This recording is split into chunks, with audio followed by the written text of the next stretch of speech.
सभी भाइयों के लिए बहुत ही अच्छी खबर है। राजस्थान कर्मचारी चयन बोर्ड ने एक वैकेंसी निकाली है ग्राम सेवक की।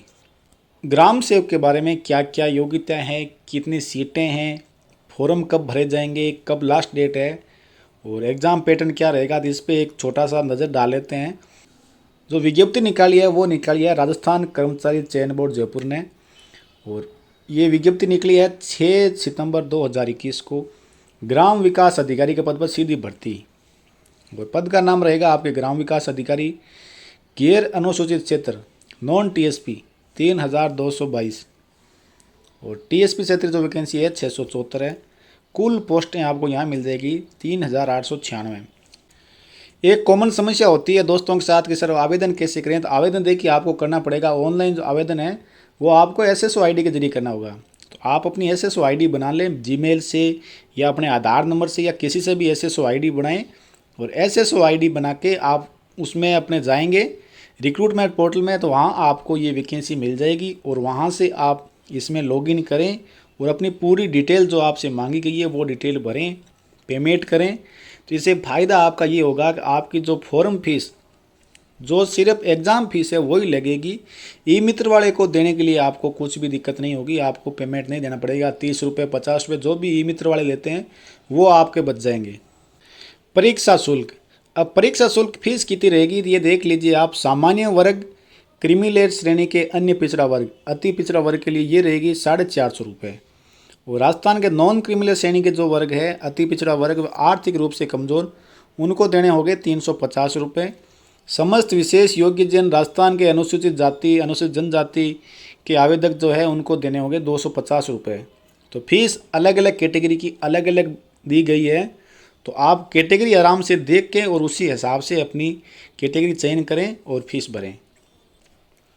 जिलेवार कितनी सीटें हैं, किस जिले में ओबीसी की कितनी है, एससी की कितनी है, एसटी की कितनी है, सामान्य कितनी है, तो जितनी सीटें हैं उनका वर्गीकरण आपको अलग से मिल जाएगा। नहीं तो मैं आपको ये जो पीडीएफ है इसकी ये अपने नीचे डिस्क्रिप्शन में अवेलेबल करवा दूंगा, तो आप वहाँ से ये पूरी डिटेल देख लें।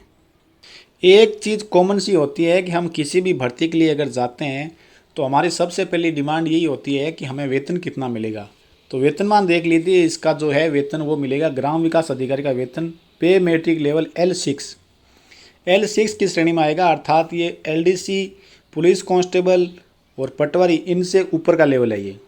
तो आपको लेवल भी अच्छा मिलेगा यहाँ पे। पात्रता क्या रहेगी, पात्रता इसके लिए देखिए रहेगी स्नातक या सरकार द्वारा समतुल्य घोषित अर्हता, यानी आपको ग्रेजुएशन होना चाहिए। अब ग्रेजुएट आप किस में हो इससे कोई फर्क नहीं पड़ेगा, आपको ग्रेजुएट होना ही पड़ेगा।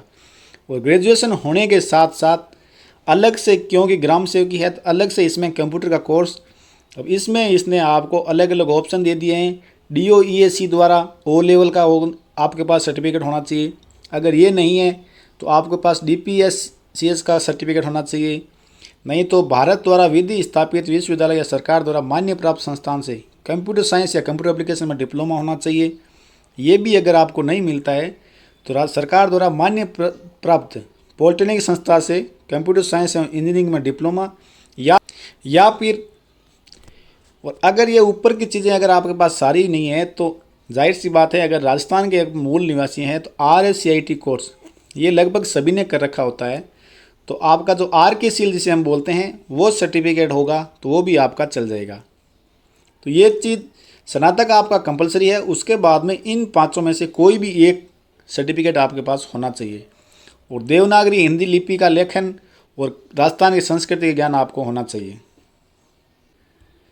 इसके अलावा ग्रामीण विकास एवं पंचायत राज विभाग की अधिसूचना 29/1/2021 के अनुसार नियम 286 में संशोधन कर निम्न जो चीज़ जोड़ी गई वो ये है कि जो व्यक्ति पाठ्यक्रम के अंतिम वर्ष की परीक्षा में उपस्थित हुआ है या सम्मिलित हो रहा है, तो इन नियमों में उल्लेखित पद के शैक्षिक योग्यता की आवश्यकता है या सीधी भर्ती के लिए ग्राम विकास पदाधिकारी के आवेदन करने के लिए पात्र होगा, लेकिन वह या उसे उपयुक्त चयन एजेंसी को अपेक्षित शैक्षिक योग्यता प्राप्त करने का प्रमाण पत्र प्रस्तुत करना होगा। मुख्य लिखित परीक्षा होने से पहले, जहां लिखित परीक्षा और साक्षात्कार के 2 चरणों के माध्यम से चयन किया जाता है, या फिर साक्षात्कार में उपस्थित होने से पहले। कुल मिला के कहने का तात्पर्य ये है कि आपकी जो मुख्य परीक्षा, इसमें जैसे कि 2 पेपर कराएंगे, प्री और मेंस। आपकी मुख्य परीक्षा जब तक होती है तब तक आपके पास उचित क्वालिफिकेशन होनी चाहिए। तो अगर आपका RKCL नहीं है तो आप उसमें एडिशन करवा लीजिए। अगर आप स्नातक BA फाइनल में या BSc फाइनल में या जो ग्रेजुएशन में आप अगर लास्ट ईयर में है तो आप भी फॉर्म भर सकते हैं। आयु का जो दिया है, इन्होंने दिया है 1 जनवरी 2022 को 18 वर्ष की आयु प्राप्त कर चुका हो, वो 40 वर्ष का नहीं हुआ हो। परंतु जिस भर्ती विशेष नियम में अगर किसी की ऊपर नीचे होती है तो उसे 3 वर्ष की छूट अलग से दी जाएगी। स्पष्टीकरण भी दिया इन्होंने, ग्राम विकास अधिकारी भर्ती परीक्षा का वर्ष 2016 के बाद में नहीं होने के कारण समस्त आवेदकों को अधिकतम आयु सीमा में 3 वर्ष की छूट दी जाएगी। अगर ये 40 वर्ष है तो यहाँ आप 43 वर्ष मान के चलिए। अंशदायी पेंशन योजना, नए भर्ती नियुक्त होने वाले कर्मचारियों के लिए नियमानुसार अंशदायी पेंशन योजना लागू होगी, NPS। अगर आप विवाहित है तो आपका विवाह पंजीकरण जरूरत होगा, वो भी आपको देना पड़ेगा। परीक्षा शुल्क जमा कराने एवं ऑनलाइन आवेदन पत्र भरने की तिथि या अवधि, ये बहुत ही इंपॉर्टेंट चीज़ है, इसको ध्यान में आप रखिए।